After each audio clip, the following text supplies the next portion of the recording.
Hey there, Agile Adventurer. Just a quick question.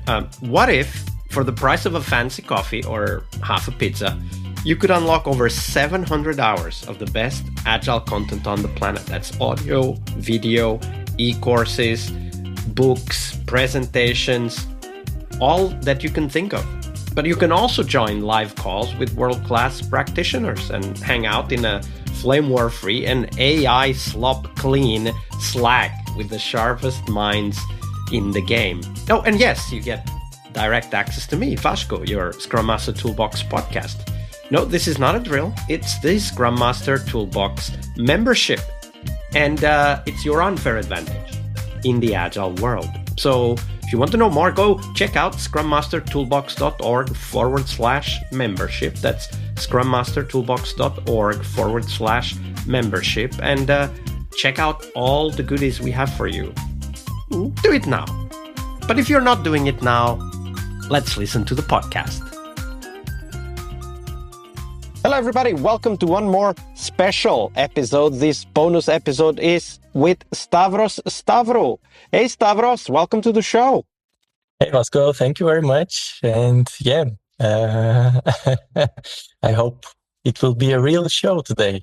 Right? It will, for sure. And the title of your book, Never Stop Experimenting, already opens quite a few avenues for discussion. But first, let me tell you a little bit about Stavros. He's a Ph.D. in organizational transformations and a leading voice in Agile coaching, leadership, and soft skills. He's the founder of EdTech Ventures, AhaPlay and The Caringers. He has delivered over 800 trainings and authored the book that we're going to talk about today, Never Stop Experimenting, which presents a powerful toolkit for continuous improvement across teams and organizations. So, Stavros, I really loved the title of your book, Never Stop Experimenting. But for our audience, what do you mean? And why did you choose that title for the book? I started the book with a dilemma, which is called the Exploration-Exploitation Dilemma. It is actually what would we choose? What we know and try to exploit, or to go for the unknown and try to find something new, something much more valuable, something more better, let's say, than what we currently have. And being in the Agile world for more than 15 years and working with many organizations and teams, what I've seen is that many times we start with that exploration mindset where we want to find the right, solutions, to target the right needs, to build real value through discovery more than just through delivery. But then with time, what happens is that this dilemma of exploration is won by the exploitation. So at some point, we always forget about the discovery and start and focus more on the delivery and that exploitation thing, delivering more stories, delivering, exploiting that time or exploiting these resources that we have, and we forget to experiment. And that's why, that's the inspiration of this book. I just wanted to have something that when I start working with teams and organizations, I can give them something that could be then become an anchor that reminds them that they should never stop experimenting, and have like a real example of the power of experimentation in their hands. So it serves as a reminder for them that, Absolutely. And you talked about it serves as a reminder for the teams that I work with. It helps me describe this shift that so often happens from discovery to delivery, and why we may still need to do some discovery. But was there like a specific moment or experience where you realized that, okay, I need to write this book? Was there a moment like that? Well, all these techniques that I'm describing in the book, and I also have many others, so probably at some point there will be a second book, but They were born during like, I don't know, 10 years time span. So they weren't like, I will sit today and I will write all of them. But the moment that was like a trigger for me to write the book was like just before COVID. I had that professional kind of crisis because many of the organizations I was working on, I was just seeing that trend. I mean, they were talking quite a lot about experimentation, about exploration, about always trying to explore, to discover new things, to be curious and to try to be to leave your comfort zone and etc. All about this growth mindset. But on a daily basis, and when it comes to real stuff, what they were doing was actually um, trying to get the most of the situation rather than something else. So I was a little bit, how to say, unsure whether what I was doing was actually sustainable, let's say. Because I work for example, I might work with a team and I might spend a few days with them, and then I can see the spark of exploration. And then coming back a month or two later, you just see that actually it has disappeared. So that was kind of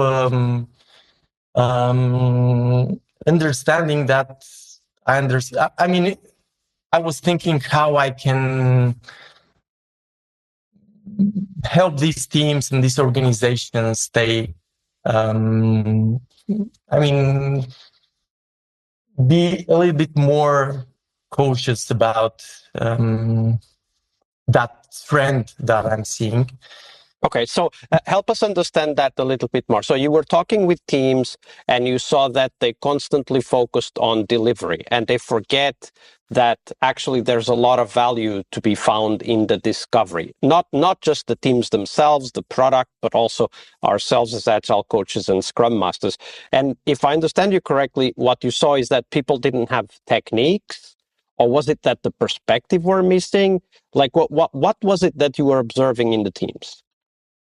What I was missing, actually, I mean, the thing that I was observing was that the kind of misalignment that there was within not just the team, because when What kind of misalignment? Can you explain that? Misalignment between, let's say, the management team and the team that is delivering, or the customer, or the partners, or the entire ecosystem, because you have a system at the end of the day. It's not just, a few individuals or a team working in isolation. It's so you always have some kind of an ecosystem. And when your team is like uh, oriented towards experimentation and wants to spend some time to really make new discoveries, but then it works in an environment where this is not encouraged. But And you rather were than the saying that opposite. teams were kind of bumping against the ceiling, right? Like maybe the teams even wanted to experiment, but they either didn't know how to present that to their stakeholders, or they didn't know what techniques to use in order to experiment and to discover. Was that what you were observing? Yeah, this is one of the things. Uh,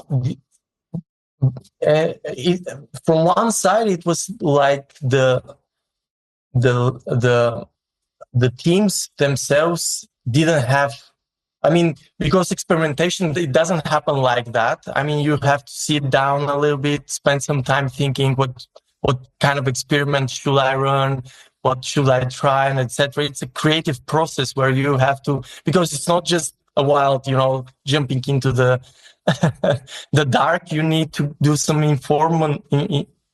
calculated, let's say, experiment to be based on some data or some empirical evidence that you might have or whatever.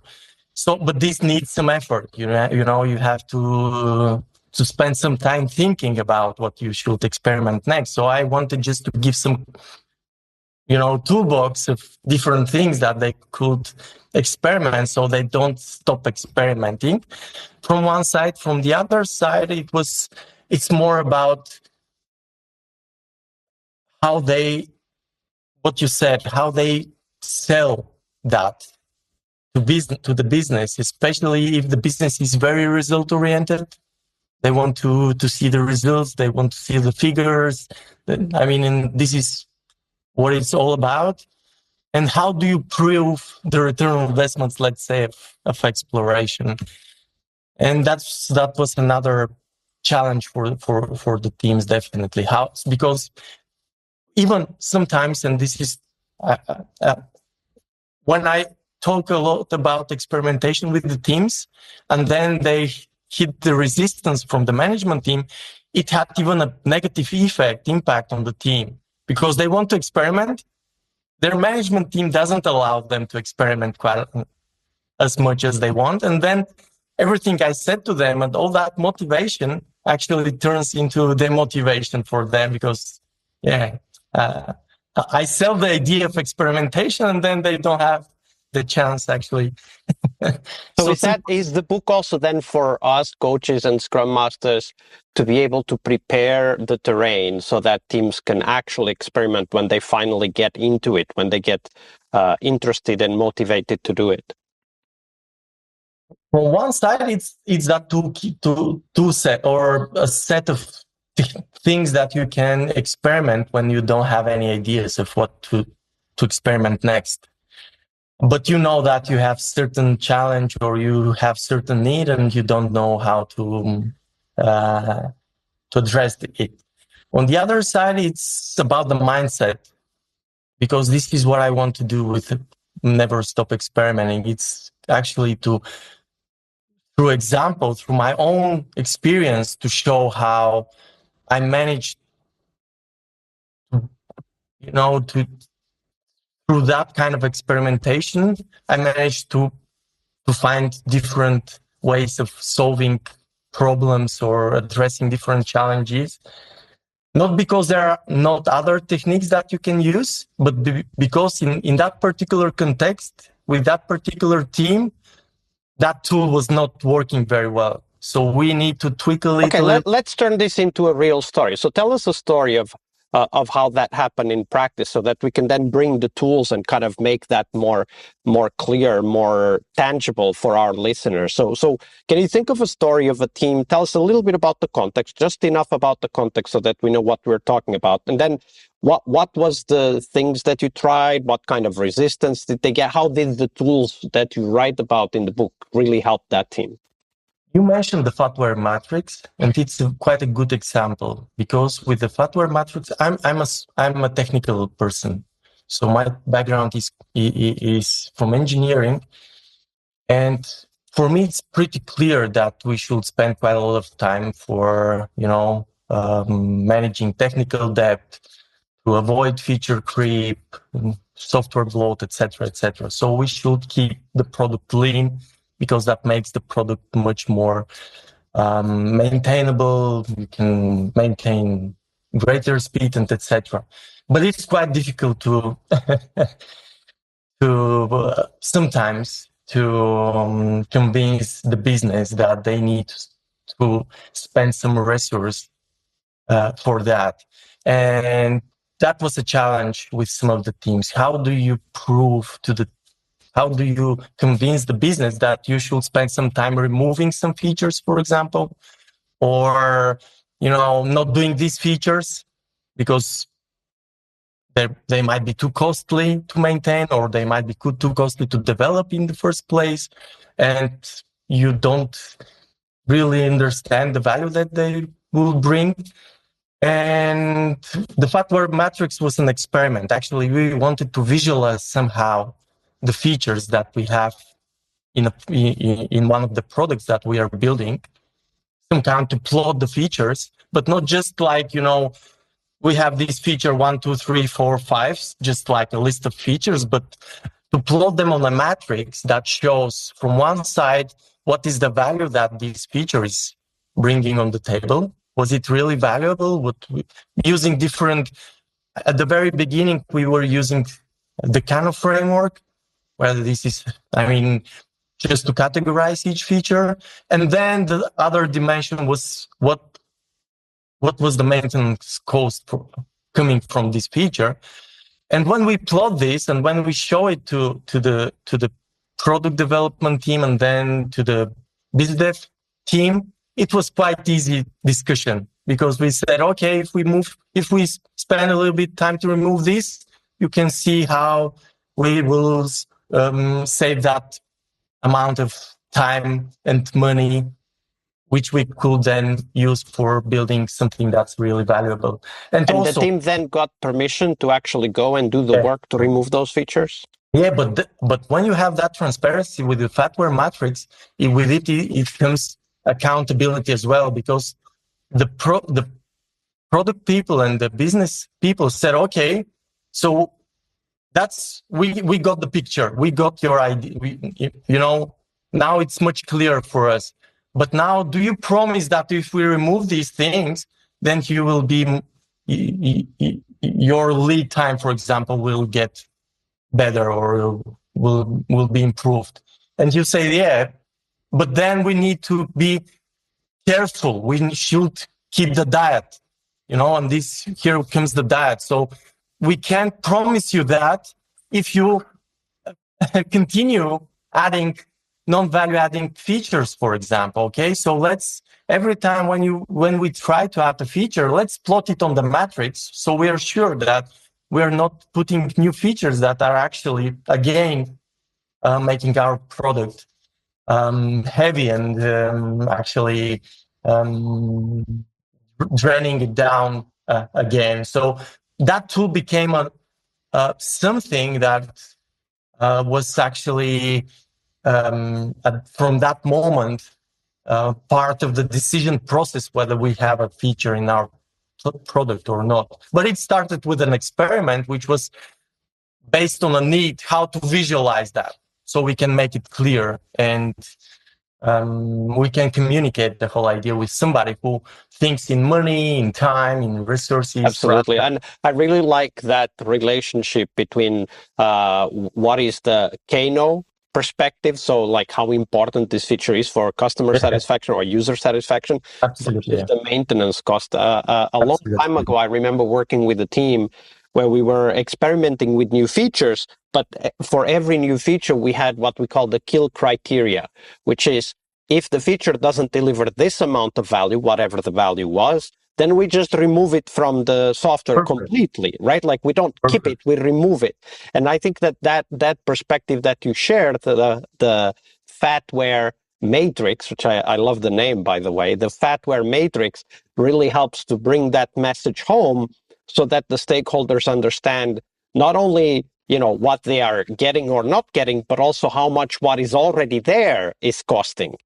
Right? Yeah. And I think that's a very important perspective, because this is what I tell all the teams that I work with, is that every feature we develop costs us money now and forever if it is in production, right? And we can argue how much it costs or whatever, but it's not zero, right? Yeah. And that's something that when you talk about bloatware and putting your software on a diet and exercise routine, I think that's a lovely way to phrase it.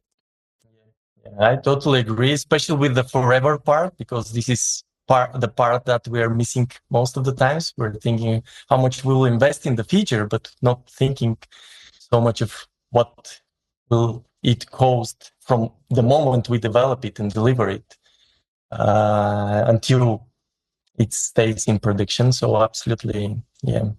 But you also have something in the book called the NSE ratio. I guess it's called the Never Stop Experimenting ratio. Tell us a little bit more about that. What is that? Actually, it's a very simple idea. It's when you should change something, after how many repetitions of something you should introduce some change, let's say, to what you're doing. For example, if you're estimating, if you're, let's say, using poker planning, for example, then you might say, okay, my NSE ratio is 1:10. So every 10 estimates I do, the 10th one will be a new technique that I will use or a new method I will try to use. And the NSE ratio is actually the technique. It gives you insights on how you can define that ratio depending on many different criteria that you might have in a particular situation. Because so it's like something like, okay, you've used let's say you've used the ICE matrix to prioritize your features for let's say half a year. It's now time to try some other prioritization technique. Is that what you mean?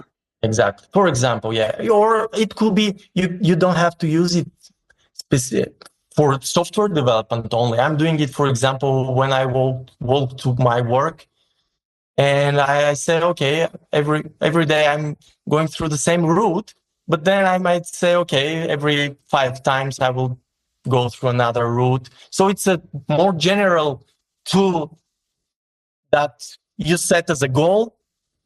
So you remind yourself again. So you know you just trick your mind again to make it aware and to make it cautious that you should try something new. And if you have it like a target, it's much easier, to especially if you commit, because the NSA ratio, when we use it as part of the team. So we gather together and we say, and we do that commitment together, and it's much. I remember when was that 218th when the Scrum Guide was updated. 2018, yeah. 18, yeah. There was before that there was a rule in this retrospective that you should always change something in your ways of working for the next sprint. They removed that rule, and I was quite, frustrated because of that. Because I up until now that was the kind of a instrument that, whatever it could be, just, I don't know, something really very small. But you need to change something for the next sprint in your ways of working. So the NSEO ratio is something similar. It's not per sprint, but it says, okay, on that number of repetition of something that we're doing, we should introduce something new. And this is some, yeah. And talking about the NSE ratio, of course, in order for us to feel comfortable with experimentation, we have to have the right environment for it. So in Agile, we very often talk about this safe to fail experiment. And of course, you need to have a safe to fail environment where fail here means that you actually ran an experiment and you learned something from it, even though it might not have delivered everything that you hope for. So when you think about teams, and here I'm specifically thinking about product owners, scrum masters, agile coaches, so the leaders within that setting, what advice do you have for these leaders in trying to build that kind of experimentation culture? Start with themselves. That's probably what I would recommend. But then the big question is, because again, I will go back to that idea of a system, okay? Because, for example, even if you are a Scrum Master and you are the role model and you're experimenting, so you're kind of setting the stage for that. Then again, it really depends on the entire system. So it really depends on the management team, on the customer, and but yeah, what would I recommend will be like that. I mean, you should. I can give you again a very an example with AhaPlay. AhaPlay is one of the startups I'm running. And we're a product company, product startup. We're building a platform where teams can actually align themselves on a particular topic. And just in 1 year, we run something like, I don't know, let's say 100 experiments, which are not just about our ways of working, but it's also about our user experience, about the technologies that we are using, etc. And there is a joke in my team saying that, I mean, from time to time when we are like reflecting or discussing things, is that another mistakes that we have? It's like, because the joke is that from 100 experiments, 99 failed. But these are my experience, and they're joking me of having so many experience, but they're joking me as well that I'm mistaking, I am doing quite a lot of mistakes. But then they are also recognizing that the one from these 100s were actually game changing in terms of how the product looks like or how the user experience is, or so they see the value. And now it's quite easy for me to ask them to experiment as well, because they had already seen that. But I'm the leader, I'm the person who is running the startup, and I'm setting the kind of culture. And so I don't believe the other way would work. If I'm not leading, the leaders need to be able to talk about their own failures, to be open about it, so that others, the team, can take responsibility and also take risks, right? Like, of course, we need to talk about safe to fail, right? Like, don't experiment with all your money, experiment with a small percentage of your money. That's a better idea. But nevertheless, experiment, because as you experiment, you're learning, and we as leaders need to give that example. Probably just one thing, because I'm a little bit too experimental. I mean, I'm the kind of people that love to experiment, okay? And the NSE ratio that we were talking about actually helps me to reduce the chaos, because this is the other, the other end of the dimension, where you're doing so many experimentations that at some point you're losing direction, or you're spending all of your money without doing any traction. So NSE ratio can ground this and can help you keep that in some, absolutely, to kind of give it a structure, to kind of give it some flow, right? That it's not just random experimentation or too much of it. Too much of it, yeah. So, Stavros, thank you very much for being with us here on the podcast. It's been a pleasure. And thank you for sharing all of those stories with us. If people want to know more, well, first of all, where can people get the book Never Stop Experimenting? Well, it's available on Amazon. It's also available on many other digital libraries. So we'll put the link on the show notes, Amazon and or wherever you get your books. I'm sure you will find it. We'll put the link in the show notes to make it easy. And how about you, Stavros? Where can people go to find out more about you and the work that you're doing? Neverstopexperimenting.com is available. So whoever is interested and want to get in touch with me is more than welcome. Also on LinkedIn. So I'll be more than happy if somebody that finds value in the book and wants to discuss the ideas and the techniques there. Absolutely. So you heard it. Reach out to Stavros on LinkedIn. The link is in the show notes, and make sure you connect, and why not ask a few follow-up questions, strike up a conversation, learn as a community. Stavros, it's been a pleasure. Thank you very much for your generosity with your time and your knowledge. Thank you. Thank you very much for inviting me to again. All right, I hope you liked this episode. But before you hit next episode, here's the deal. This podcast is powered by people like you, the members who wanted more than just inspiration. They wanted real tools and real connection to people who are practicing Agile every day. We're talking access to over 700 hours of Agile Gold, CTO level strategy talks, summit keynotes, live workshops, e-courses, deep dive interviews, books, and if you're into no estimates, we got the pioneers of no estimates in those deep dive interviews as well. Agile business intelligence, creating product visions, coaching your product owner courses, you name it. You'll get invites to monthly live Q&As with Agile pioneers and practitioners, plus a private Slack community, which is free of all of that AI slop you see everywhere, and of course, without the flame wars.